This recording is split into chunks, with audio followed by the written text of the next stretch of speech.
Jean 15, on va les lire. Nous allons lire à partir des versets 9 jusqu'au 17. Vous êtes? Comme le Père m'a aimé, je vous ai aussi aimé. Demeurez dans mon amour. Si vous gardez mes commandements, vous demeurez dans mon amour. De même que je garde mes commandements de mon Père et que je demeure dans son amour. Personne peut demeurer dans l'amour de Dieu si on ne garde pas son commandement. Votre mari peut vous dire, je t'aime, ma fleur, ma carotte, ma tomate. Hein? Mon soleil, ma la lune. Oui ou non? Mais qu'est-ce qui va prouver cet amour? La fidélité.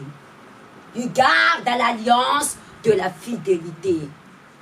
L'amour du Père, ce n'est pas dans l'émotion, c'est de garder les commandements de Dieu. Moi, ce qui me fait demeurer là, c'est de garder sa parole. L'amour, ça se démontre. L'amour, c'est l'action. L'amour, c'est l'attitude. Pas dans la bouche.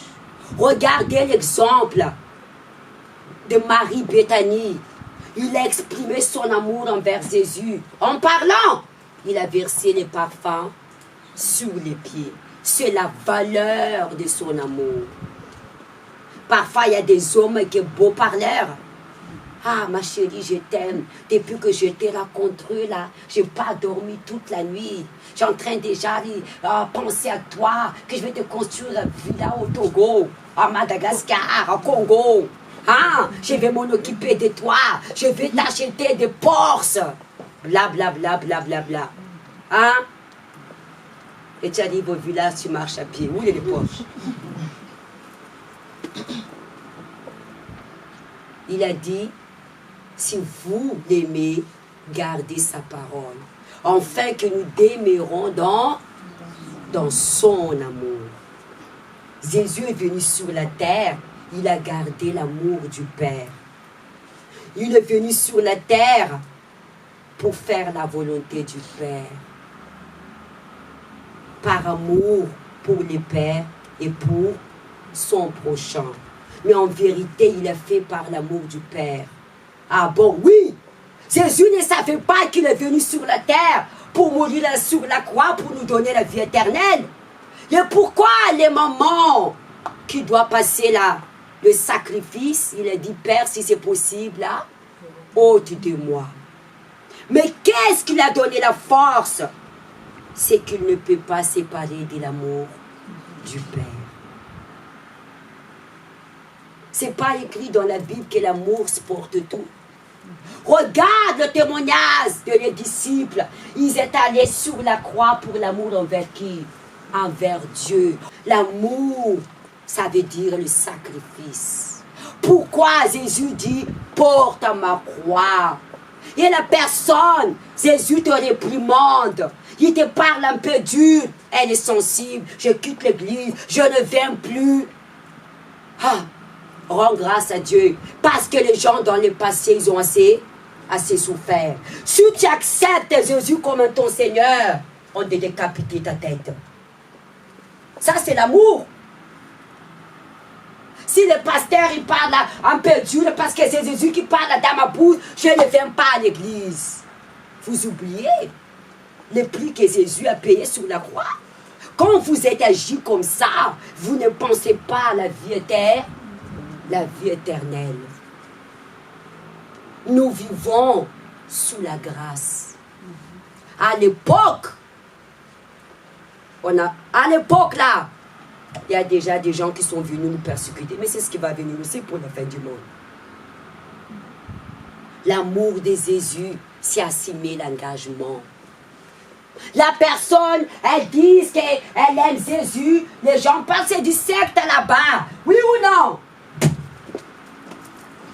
Pour que les voisins ne voient pas. Hein?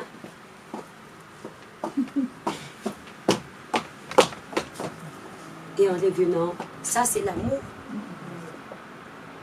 Pourquoi l'homme vous dit, Je t'aime, Madame Thérèse. Tu es le centre de ma vie.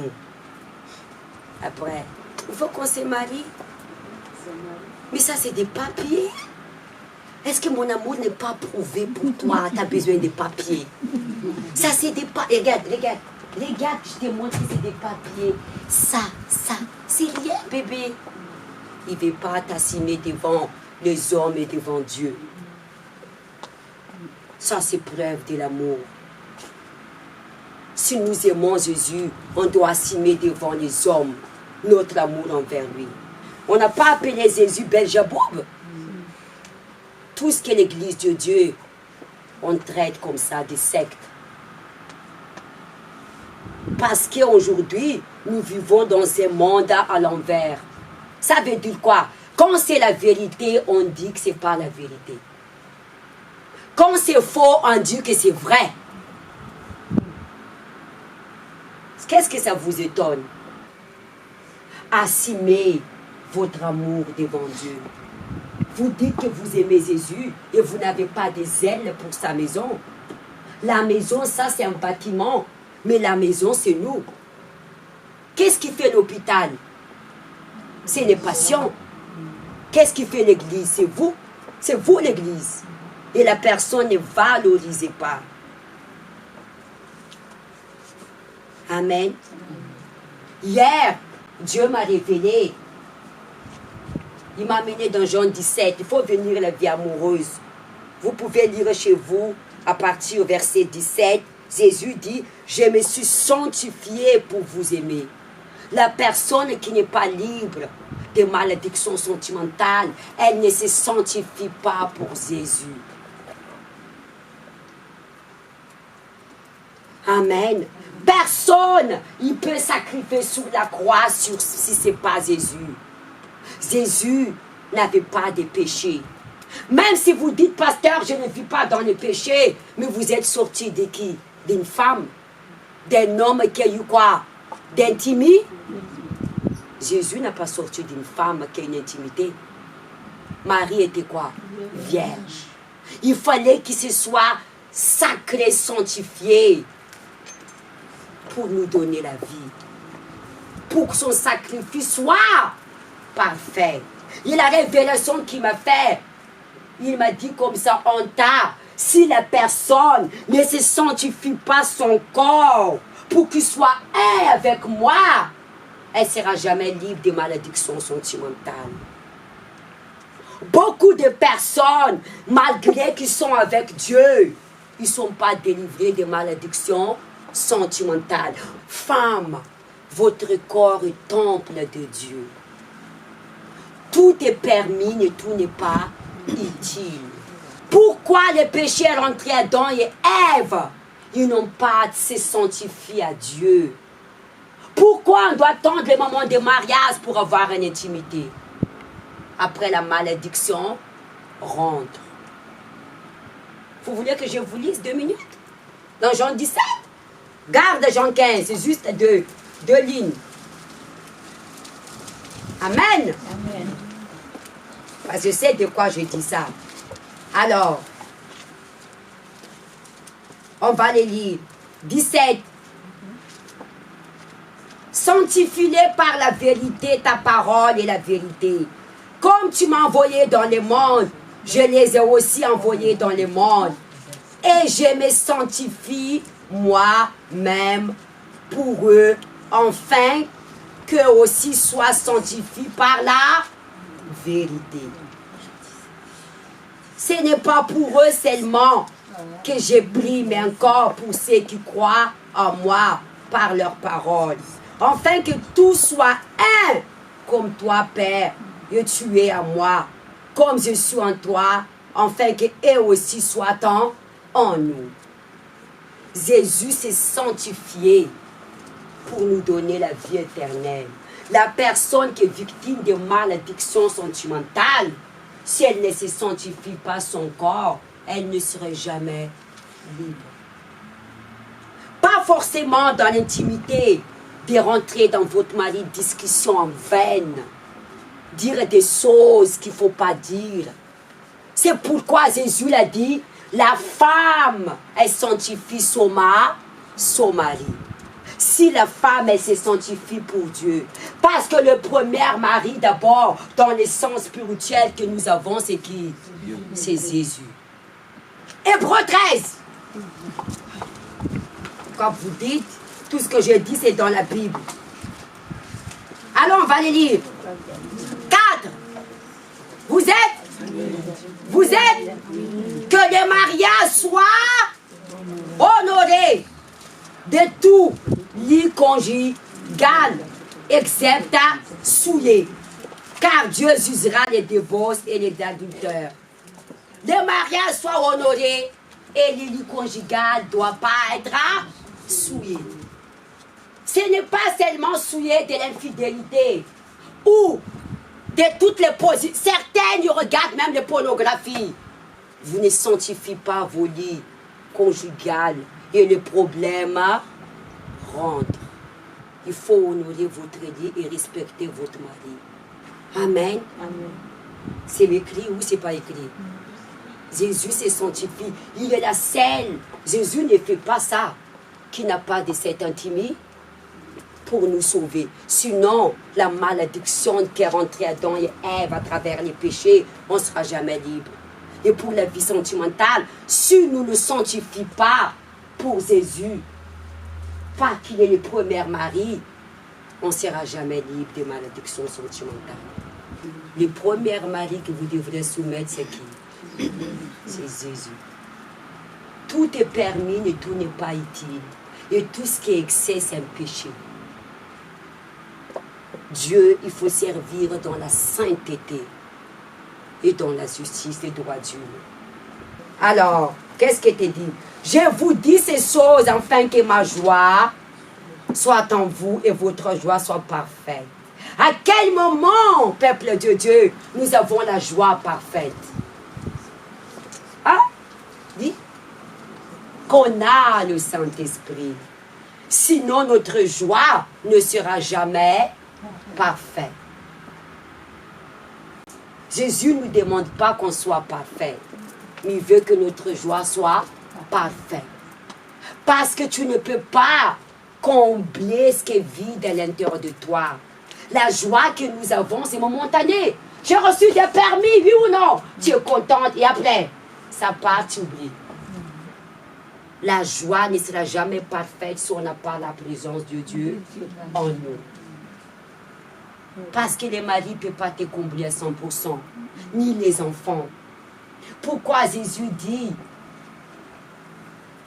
c'est lui qui aime plus que ton mari, ses enfants que moi? Je ne peux pas tout les citer dans la Bible, c'est dans Luc 14, 25. Tu n'es pas digne de lui. Parce que tes enfants, il va te toujours dire recevoir. Même le mari. Mais Jésus, jamais.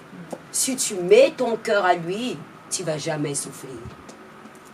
Peu importe ce qu'ils font devant toi, ton mari, tes enfants, ça te fait rien.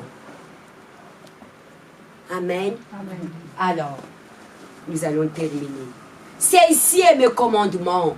Aimez-vous les uns des autres, comme je vous ai aimé. Il n'y a pas plus grand amour que donner sa vie pour ses amis. Vous êtes mes amis si vous faites ce que je vous commande. Qu'est-ce que Jésus nous commande pour qu'on soit ses amis? Aimez-vous les uns des autres. Vous savez, la croix, la verticale, c'est l'amour envers les pères. Horizontale, c'est l'amour envers le prochain. Quel est le premier commandement de Dieu? Aime ton Dieu de tout ton cœur, de toute ton âme, de toute ta pensée. Aime ton prochain comme toi-même. De ne pas les user. De ne pas, avant de les user, réfléchir, médite et va voir la personne. Personne n'a le droit de les user s'il n'est pas Dieu. Si tu uses ton prochain, donc tu te nommes Dieu. Vers qui nous passons l'injustice? Vers nos prochains. Nous condamnons de faux témoignages. Nous critiquons. J'aime pas user. Je préfère que Dieu me révèle Dieu nous révèle si c'est vérité ou c'est pas vérité. Avant de presser par parler, tu condamnes ton prochain. Et tu, comme si, dans l'Hébreu 6, il a dit, celui qui continue à pécher, il continue à condamner Jésus sur la croix. Il n'y a pas plus grand amour que donner sa vie pour ses amis. Et Jésus, il a donné sa vie sur la croix parce qu'il nous traite ses amis. Qui Dieu a appelé ami avant? Abraham. Aimez votre prochain. Ce n'est pas non plus un bonne journée, bonjour, asseyez-vous madame. Non, on est tel comme nous sommes. Bonne journée madame. Si j'ai envie de dire bonjour ou pas, c'est pas ça l'amour. De ne pas user. Quand nous faisons cela, nous condamnons nos prochains. Jésus nous parle de l'amour ici. Il a dit, priez pour vos ennemis. Jésus ne nous a pas appris ça. Il était sur la croix, qu'est-ce qu'il a dit? Père, pardonne-le, savent pas ce qu'il fait. Jésus, il nous a considérés comme amis parce qu'il a tout dit ce que le Père lui a révélé. Il n'y a pas plus grand amour que donner sa vie pour ses amis. D'abord, il a dit, demeurer dans mon amour. Quand vous pratiquez sa parole, vous demeurez dans son amour. Vous entraînez à aimer vos prochains. Parce que quand vous pratiquez sa parole, vous allez porter des fruits. Et votre témoignage entraîne à sauver des âmes. C'est ça, ça veut dire. Il n'y a pas plus grand amour que donner sa vie pour ses amis. Vous donnez votre vie à Jésus. Oui ou non? Pour sauver qui? Ses amis à travers votre témoignage. Amen. Amen. Nous allons terminer. Vous s'arrêtez où? 14. Vous êtes mes amis si vous faites ce que je vous commande. Je ne vous appelle plus un serviteur. Parce que le serviteur ne sait pas ce qu'il fait son maître. Mais je vous appelle ami parce que je vous ai fait connaître tout ce que j'ai appris de mon Père. Ce n'est pas vous qui m'avez choisi.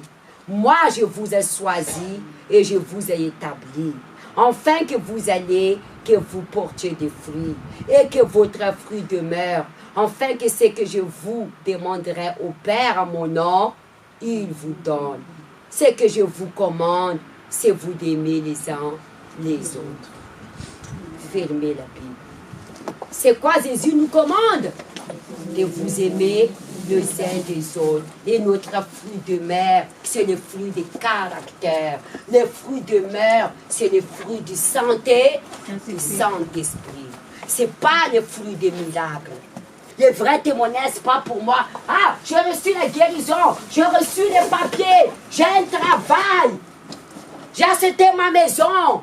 Le vrai témoignage, c'est de demeurer fidèle dans l'amour de Christ, ce que le disciple a montré. Amen. La personne a reçu de miracles, guérison, délivrance, on ne voit plus demain. Et c'est cet caractère qui demeure. C'est ça ce qui demeure. Enfin que votre fruit demeure, c'est le fruit de l'engagement avec Dieu. Amen. Amen. Maintenant, comme il a dit, il n'y a pas plus grand amour que donner sa vie pour ses amis. On va prier pour notre famille. Levez-vous maintenant. Levez